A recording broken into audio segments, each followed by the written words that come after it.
Hi hello എല്ലാവർക്കും പുതിയ വീഡിയോയിലേക്ക് സ്വാഗതം. എല്ലാവർക്കും സ്കൂളൊക്കെ അടച്ച് വെക്കേഷനായിട്ട് ഇരിക്കുമല്ലേ? ഇവിടെ മക്കൾക്കും വെക്കേഷൻ തുടങ്ങി കേട്ടോ.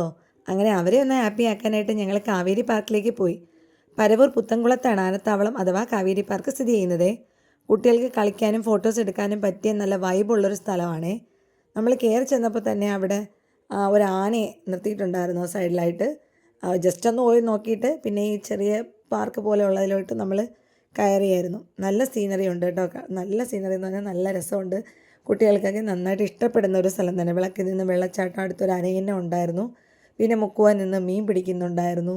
അതിൻ്റെ സൈഡിലായിട്ട് ഇതുപോലെ വെള്ളച്ചാട്ടം കൊടുത്തിട്ടുണ്ട്. പിന്നെ പാറയിൽ നിന്ന് ഒഴുകി വരുന്നത്, ഇതെല്ലാം അവിടെ തന്നെയാണ് എത്തുന്നത്. നല്ല ഇവിടെ സെറ്റ് ചെയ്തിട്ടുണ്ട് കേട്ടോ. എല്ലാവർക്കും ഇഷ്ടപ്പെടുന്ന രീതിയിൽ ഒന്ന് സെറ്റ് ചെയ്തെടുത്തിട്ടുണ്ട്. പിന്നെ ഊഞ്ഞാലും മറ്റു മുതിർന്നവർക്കും കൂടി യൂസ് ചെയ്യാൻ പറ്റുന്ന പാകത്തിനുള്ളതായിരുന്നു കേട്ടോ. എല്ലാത്തിലും ഞങ്ങൾ ജസ്റ്റ് ഒന്ന് മക്കളെ ഒന്ന് കയറ്റി ഇറക്കി. ഞങ്ങൾ പോയതേ 5 മണി കഴിഞ്ഞാണ് കേട്ടോ. 6:30 വരെയേ ഉള്ളൂ. ഒത്തിരി ലേറ്റായിപ്പോയി. പിന്നെ ആപ്പിളും വാട്ടർമെലനും കട്ട് ചെയ്ത് പോലത്തെ സീറ്റും മഷ്റൂം ഡെസ്കും ഒക്കെ നല്ല ബ്യൂട്ടിഫുൾ ആയിരുന്നു കേട്ടോ. കുട്ടികൾക്കൊക്കെ ഇരിക്കാനും നല്ല വൈബുള്ള സ്ഥലം. വൈകുന്നേരമൊക്കെ പോയി ഒന്ന് അടിച്ച് പൊളിച്ച് തിമിർത്തിട്ട് വരാൻ പറ്റുന്നൊരു സ്ഥലം. അത് കഴിഞ്ഞിട്ട് ഞങ്ങൾ ആനയെ നിർത്തിയിരുന്നതിൻ്റെ അങ്ങോട്ട് പോയി. അപ്പോൾ മോളും അച്ഛനും ഒക്കെ തൊട്ടു, എല്ലാവരും തൊട്ടു കേട്ടോ. തമിഴ്നാട്ടിൽ നിന്ന് കുറച്ച് ആൾക്കാർ വന്നിട്ടുണ്ടായിരുന്നു. അവരും തൊട്ട്. അവർ മാംഗ്രൂവ് ഫോറസ്റ്റിലൊക്കെ പോയിട്ടാണ് ഇതിലേ വന്നത്. അപ്പോൾ അവരും തൊടുന്നുണ്ടായിരുന്നു. നല്ല കട്ടിയാണ് കേട്ടോ. കരയിലെ ഏറ്റവും വലിയ ജീവിയല്ലേ. എല്ലാവർക്കും ഒരു അതിശയമാണ് ആനയെ എപ്പോൾ കണ്ടാലും അല്ലേ. എനിക്ക് വലിയതായിട്ട് തോന്നി, ഒന്ന് തൊടണമെന്ന് തോന്നി ആനയെ. ചെന്ന് തൊട്ടപ്പോൾ പുറം നന്നായിട്ട് പെരുത്തു. കാര്യം നല്ല കട്ടിയാണ്. നമ്മൾ വിചാരിക്കുന്ന പോലെ അല്ല. ആനയുടെ ശരീരം നല്ല ലൂസ് പോലെയാണെന്ന് തോന്നുന്നെങ്കിലും അങ്ങനെയല്ല, നല്ല കട്ടിയാണ്. പാറയിലൊക്കെ നമുക്ക് തൊടുന്ന പോലെ ഒരു ഒരു വല്ലാത്തൊരു പ്രതീതിയായിരുന്നു കേട്ടോ. അതുകൊണ്ട് എനിക്ക് തൊട്ടപ്പോൾ തന്നെ ഒരു വല്ലാതൊരു ഇറിറ്റേഷൻ തോന്നി. അത് കഴിഞ്ഞിട്ട് ഞങ്ങൾ കയറി വന്ന സമയത്ത് ആനയെ അങ്ങോട്ട് കൊണ്ടുപോയി. അത് കഴിഞ്ഞപ്പോഴത്തേക്കാകുമ്പോൾ കുറച്ച് ഗെയിംസ് കൊടുത്തിട്ടുണ്ടായിരുന്നു അവിടെ. വലിയവർക്കും കുട്ടികൾക്കും കളിക്കാൻ പറ്റുന്ന രീതിയിൽ കുറച്ച് ഗെയിംസ്. വൈകുന്നേരമൊക്കെ ചെന്നിരുന്നാൽ നമുക്ക് ഇത്തിരി സന്തോഷമായിട്ട് ഹാപ്പിയായിട്ട് ഇരിക്കാൻ പറ്റുന്ന ഒരു സ്ഥലം തന്നെയാണ് കേട്ടോ. അത് കഴിഞ്ഞിട്ട് അകത്ത് 2 റൂമുണ്ടായിരുന്നു. അതിലൊന്നിൽ സ്നേക്സും പിന്നെ ഓസ്ട്രിച്ചിൻ്റെ മുട്ട, ഇഗ്വാന ബേബീസ്, മുള്ളൻ പന്നി അതൊക്കെ ഉണ്ടായിരുന്നു കേട്ടോ. നമുക്ക് ഇഗ്വാന ബേബീസിനെയൊക്കെ തോളിലെടുക്കാൻ തരും കേട്ടോ. പേടിയില്ലാത്തവർക്കൊക്കെ എടുക്കാം. സ്നേക്കിനെ ആയാലും തരും. സ്നേക്കിന് പക്ഷേ റേറ്റ് ഉണ്ട്. 50 രൂപയാണ് സ്നേക്കിനെ കയ്യിലെടുക്കുന്നതിന്. 50 രൂപയാണ്. പിന്നെ ഓസ്ട്രിച്ചിൻ്റെ മുട്ട കാണിച്ചു തന്നു. അത് 2-3 ഷെല്ല് അവിടെ ഉണ്ടായിരുന്നു കേട്ടോ.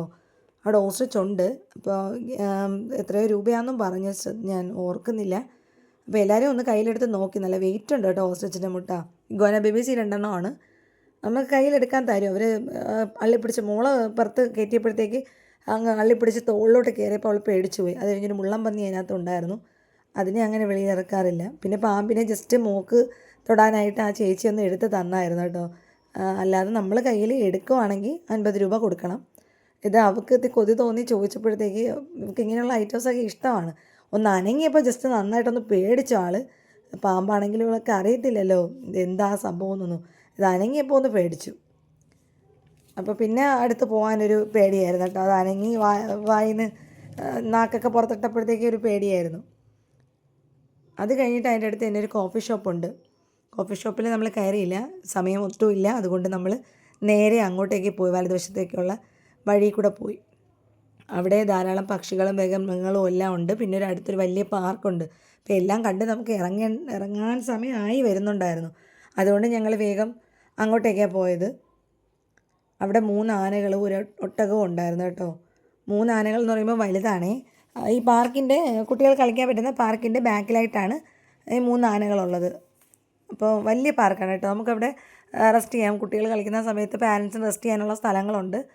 അപ്പോൾ കുട്ടികൾ ആദ്യം അവിടെ കയറാൻ പോയി. ഞങ്ങൾ പറഞ്ഞു വേണ്ട, നമുക്ക് ആനയും മൃഗങ്ങളെയെല്ലാം കണ്ടിട്ട് വന്നിട്ട് ലാസ്റ്റ് നമുക്ക് പാർക്കിൽ കയറാമെന്ന് പറഞ്ഞിട്ടാണ് ഞങ്ങൾ അവരെയും വിളിച്ചുകൊണ്ട് പോയത്. അവിടെ ചെന്നപ്പോൾ ഒരു 3 ആന ഷെഡിനകത്തുണ്ടായിരുന്നു. ഒരു ഷെഡിൽ ഒട്ടകത്തിനെ പാർക്ക് ചെയ്തിട്ടുണ്ട്. ഒട്ടകത്തിന് ചെറിയ വയ്യായ്മ ഉണ്ടെന്ന് അവർ പറഞ്ഞായിരുന്നു കേട്ടോ. പക്ഷേ ട്രെയിനേഴ്സിൻ്റെ ഹെൽപ്പോട് കൂടി വേണമെങ്കിൽ നമുക്ക് അടുത്ത് നിന്ന് ഫോട്ടോ എടുക്കാം. അടുത്ത് ചെന്നപ്പോൾ തന്നെ അത് കടിക്കാനായിട്ട് നോക്കുന്നുണ്ടായിരുന്നു ഒട്ടകം. അപ്പോൾ ട്രെയിനേഴ്സ് വന്നിട്ടേ അടുത്തോട്ട് പോകാവുള്ളൂ എന്ന് പറഞ്ഞിട്ട് തീരെ വയ്യാത്ത ഒരു രീതിയിലായിരുന്നു ഒട്ടകം നിന്നിരുന്നത്. ആനകൾ 3 ഉണ്ടായിരുന്നു കേട്ടോ. എല്ലാവരും നല്ല രസമുണ്ടായിരുന്നു കേട്ടോ. ഒട്ടകത്തിൻ്റെ പുറത്ത് കയറാനായിട്ടുള്ള സീറ്റിംഗ് അറേഞ്ച്മെൻറ്റൊക്കെ അവിടെ കൊടുത്തിട്ടുണ്ടായിരുന്നു. അത് കഴിഞ്ഞ് കുറച്ച് ടൈപ്പ് കോഴികൾ, പല ടൈപ്പ് കോഴികളുണ്ടായിരുന്നു. പിന്നെ ഒരു എമു 2 ഉണ്ടായിരുന്നു. പിന്നെ ക്വാറൻറ്റൈനിൽ ഇപ്പോൾ വയ്യാതാവുന്ന പക്ഷികളെയൊക്കെ ക്വാറൻറ്റൈനിൽ സൂക്ഷിച്ചിട്ടുണ്ട്, അതുണ്ടായിരുന്നു. പിന്നെ താറാവുകൾ, ചെറിയ താറാവുകളും വലിയ അരയന്നൻ ടൈപ്പ് താറാവുകളും ഉണ്ടായിരുന്നു.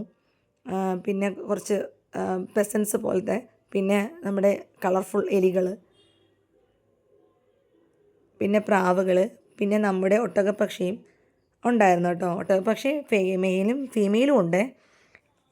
ഇടയ്ക്കിടയ്ക്ക് വന്നവരെ എല്ലാവരെയും ഗസ്റ്റുകളാണല്ലോ എന്ന് കരുതിയിട്ടാണോ എന്നറിയില്ല, ഒട്ടകപ്പക്ഷി എല്ലാവരെയും വന്ന് നോക്കുന്നുണ്ടായിരുന്നു. എല്ലാവരെയും വന്ന് തലയിട്ട് ഇങ്ങനെ നോക്കിയിട്ട് പിന്നെ ഫീമെയിലിൻ്റെ അടുത്തേക്ക് പോവും, ഞാൻ അവിടെ ഉണ്ടേന്ന് അറിയിക്കാനായിട്ട്. അത് നല്ല ഇതായിരുന്നു. അത് കഴിഞ്ഞ് ടർക്കി ഉണ്ടായിരുന്നു കേട്ടോ, ഭയങ്കര സൗണ്ടിൽ കിടന്ന് വിളിക്കുന്നുണ്ടായിരുന്നു. ഇഗ്വാന ഉണ്ടായിരുന്നു. അത് കഴിഞ്ഞ് ടർക്കിയുടെ ഫീമെയിലും മെയിലും ഉണ്ടായിരുന്നു കേട്ടോ. അവർ രണ്ടും കൂടെ ഭയങ്കര സൗണ്ടായിരുന്നു കേട്ടോ അവിടെ, ഭയങ്കര ഈ സൗണ്ടിൽ. പിന്നെ അത് കഴിഞ്ഞ് ഞങ്ങൾ കിളികൾ ഉള്ളൊരു വലിയ കൂട്ടിനകത്തോട്ട് കയറിയായിരുന്നു. ഞങ്ങൾ 3 പേര് കയറി, ഞാനും മോനും നന്ദൂസും കൂടെയാണ് കയറിയത്. കിളിയുടെ കൂട്ടിൽ നല്ല രസമുണ്ടായിരുന്നു കേട്ടോ. രാവിലെ മുതൽ ആളുകൾ ഇങ്ങനെ വരുന്നത് കാരണം കിളികളൊക്കെ ഫുഡെല്ലാം കഴിച്ച് മടുത്തായിരുന്നു.